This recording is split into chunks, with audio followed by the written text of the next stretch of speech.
Hello everyone, it's Silver, and this is Sentry. So Sentry is a single-player, first-person tower defense, and there aren't a lot of first-person tower defense out there. There are games like Sanctum and Sanctum 2, but this is going for a bit of a different feel, and in fact this is entirely sci-fi. A pretty cool sci-fi setting, actually, that's got a fun sort of roguelite mixed in with the tower defense. And the way that it works is you will launch a ship, and you are the sentry force on board the ship to defend it from the aliens. And you will go through node by node in classic roguelite style, and eventually encounter some aliens. They will try to break into the ship, and you've got to stop them. And you have a certain number of basically lives, like sentry forces. Every time you die, one of them is warmed up from cryo and sent out, and this is your number of possible attempts. Once you run out of lives, then you're done. Your run is over. Your ship also has a specific number of rooms, and these rooms have health, and the health will decrease for every enemy that gets past you and makes it out of the room alive. You do this enough times, and the rooms will eventually get destroyed. If this happens, the aliens will advance to the next room in line, and if this keeps happening, they'll eventually advance to the core, and if the core falls, then that's the other way to lose.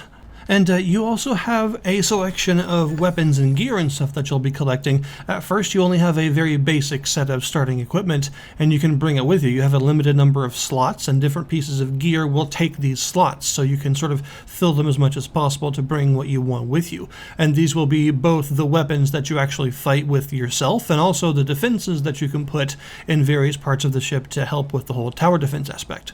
Every room has its own specific layout. This is something that I really like about the game's structure. These are not randomly generated levels. Each room has a specific set layout that is exactly the same every time you go to that room. But every one of these layouts also has several different doors that the enemies could possibly come from, and they don't always come from the same set of doors every time. So you have to actually adapt your strategy a bit, so even though you're defending the same room multiple times, the actual defense of it isn't necessarily going to be the same each time. Generally, there's an A, B, C, and D entry into each of these levels, and in the top left of the screen you'll see a breach for each letter that tells you which of the doors are currently being threatened, and those will let you know where the enemies are going to be coming from. They also have sort of a gauge beneath them, a white gauge that turns yellow as it depletes, and this just shows you how many more enemies are going to come from each door. You have the classic build phase at first. When the map first starts, it'll tell you, where you need to go, and then you'll have roughly, I think it's like 30 seconds-ish to prepare your defenses, and you can use this time to use the scrap that you start with to place various defenses and get ready. And then once the defenses are over, or you call them in early, which gives you some bonus scrap if you do it, the enemies will all start to pour in, and they'll go from the most direct possible path from that door to the exit of the level. Enemies will all drop various pieces of scrap of different colors when they're killed. You'll want to go through and collect these as quickly as possible because you'll need all of these in between each wave to actually build more defenses. And all of the scrap that you get, except for what you start with, all the stuff after that is all gained from killing enemies. Notably, there are also a couple of machines that you can use on each of the areas. There's at least one ammo and health sort of kiosk in the wall, almost like Half-Life style, and you can go up to these and use them to get either more ammo or more health, and this is the main way of actually getting these resources. As far as I know, there is no other way to heal in the game. The enemies don't drop health or anything, so you've got to find where these health stations are to make sure you keep yourself healed up. And as far as the ammo goes, there are ammo drops that some enemies will drop occasionally, but they're not always super reliable, so you are still going to need to know where the ammo stations are to replenish that. The way all the building works as far as your defenses go is all really intuitive, which I like. You just press Q and you switch to a building tool, and you can use the scroll wheel to scroll through all of the different things that you've brought with you to build. Each one has a different scrap cost that it hopefully displays on the screen there, along with the total amount of scrap that you have, so you never are in question of how many resources you've got left. And you just point wherever you want to put it and plop it down. It's really direct and really simple and works exactly like you would hope, basically. It's the kind of first-person element to a tower defense that you would really hope would be responsive and effective, and it does do that quite well. One other helpful thing that I like is it shows the radius or the range of any given thing that you've constructed as long as you have the construction tool out. So these don't clutter your view when you're actually in combat, but if you switch to the construction tool, then you can see the exact ranges of all the defenses you've placed, which is definitely a nice feature to have. There's usually some good symmetry between the different kinds of defenses you can use. The ones that you'll start with when you first begin the game are a slowing pad that you can put on the ground that slows whatever's walking across it, and a sort of fire shooting turret sort of thing that you can put on the wall. And the combination there is obviously very clear. You just put some slowing pads beneath these to trap enemies in the fire. But some of the nodes that you can come across on the map, the nodes that aren't enemy battles, some of those are derelict ships. And when you go to these you can actually get other pieces of equipment in. So you can find new weapons to take along with you and new defenses to use and stuff like that. So these derelicts are really important detours to find if possible, just because they give you more options. And in a tower defense game, having more possible options is always a good thing. Something I didn't expect to say is that the movement and shooting in this game is actually really good. And that's not to say that I expected it to be bad, it's just that I expected the tower defense elements to sort of take precedence and a lot of the other combat stuff, the actual shooting that you did, to not necessarily be as good or as solid. But actually the main player combat feels really good and is arguably the best feeling part of the game. Just moving is really fun because you have a really smooth, fast movement in this game, which is obviously a great thing in a tower defense when you have to go across these pretty large layouts to defend multiple hallways and stuff at once. You want to be able to move quick in between them, and you do have a sprint that really sends you quite fast, but you have a nice sort of satisfying lean whenever you strafe and stuff that gives you a sense of speed, and the actual shooting is really good. Your weapons have pretty good sound assets. The enemies do too, having specific callouts that help you determine if a certain problem enemy is coming down the hall or something, which is always a good thing. And I found that the various sounds from your stations, your guns, and the enemies, they don't layer over each other in a way that becomes grating or anything like that. But one thing I have noticed that I actually quite like is that the weapons in this game are sort of unusual. Pretty much all of them have something weird about them. None of the weapons in this game that I've encountered so far are like standard FPS weapons. None of them are boring. Even the basic pistol that you start with isn't just a normal pistol. It actually fires explosive rounds that detonate after a short time after they hit, or you can use the secondary fire to detonate them all remotely at the same time. The basic SMG that you get isn't just a fast-firing SMG, it's actually double-barreled, and you can switch with the secondary between firing a fast double-barrel repeating shot or firing both barrels at the same time, having a slower fire rate but doing more damage per shot, which is a pretty cool idea. There's an assault rifle that really shreds through enemies very quickly and has a underbarreled grenade launcher that you can use. There's even a pistol that does really high per shot damage and is super accurate and has a scope on it, so you can use it as like a makeshift sniper weapon in halls and things. So I'm definitely a fan of the weapons so far, and also there's the upgrade system, which is pretty cool. In between missions you have this research that you can find. You'll mostly get it on empty nodes throughout the map, and you can spend the currency that you get for completing defenses and this research to upgrade all of your stuff. You can upgrade both your weapons and your defenses, and they have this sort of linear upgrade tree that they get stronger and stronger as you go, having more damage, more magazine size, faster activation rate, faster reset, all sorts of stuff like that, just improving them incrementally in various ways.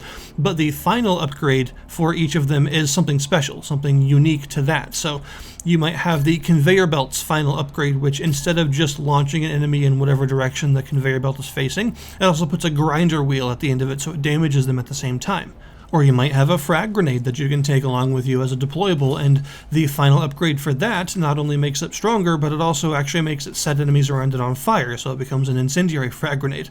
So I definitely like the upgrade system and just the gear system in general, having these slots to get more stuff, and you can also eventually expand the number of slots that you start with so that you can have more stuff in general and take heavier weapons and things with you, so that's cool.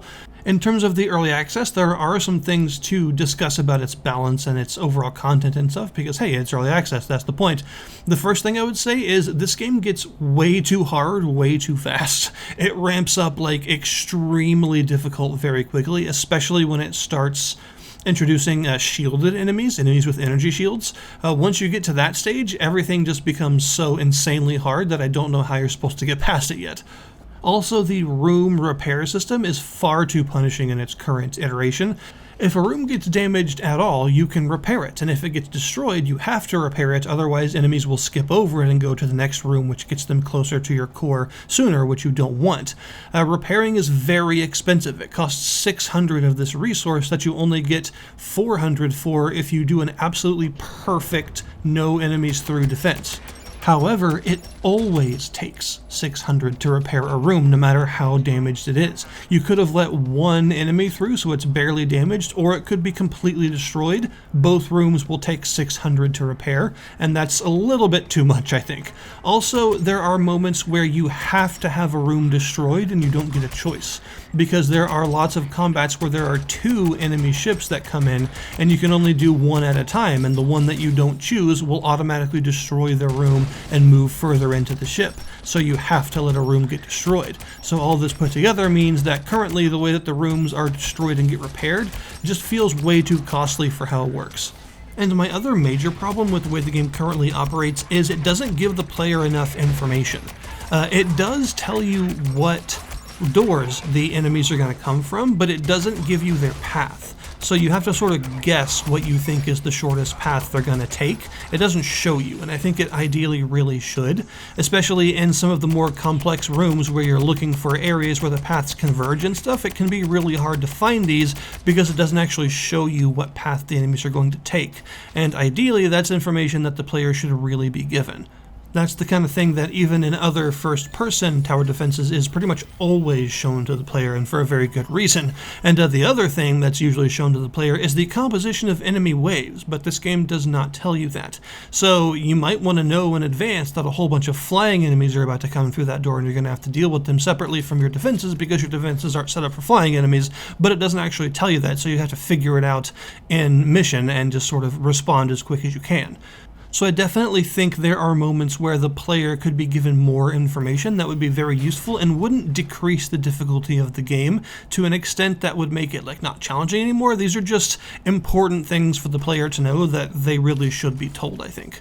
Aside from those things, most of the stuff that I would want out of the early access updates are pretty much what you would expect, right? Just content, more weapons, more defenses, more ship layouts, stuff like that. The things that I would suggest they focus on would be more defense variety, especially early on, because at first you really don't have much of it and it takes a while for you to find more. And I think the early game would be a lot more interesting if you had more defense variety to set up and more advanced strategies that you could try and things like that.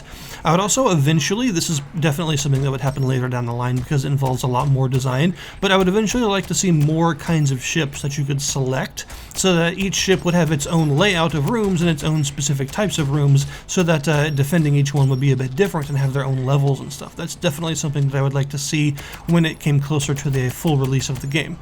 The other big thing I would like to see during the updates would be more interactivity, right? Like crank it up to 11 with the fact that you're on these cool sci-fi ships and allow us to mess around with them in different ways. Right now there are some areas where you can actually close doors and change the path of enemies, which is cool. That's a really good idea, and I like that you can choose to do that, although it doesn't show you exactly what that's going to do since it doesn't show you the path of the enemies, but still it's a cool idea and I like that it's there. I'd like to see more of that. The only other thing like that really are things like explosive barrels that you can destroy or windows that you can shoot out to cause a vacuum to suck some enemies out before the ship shutters it down.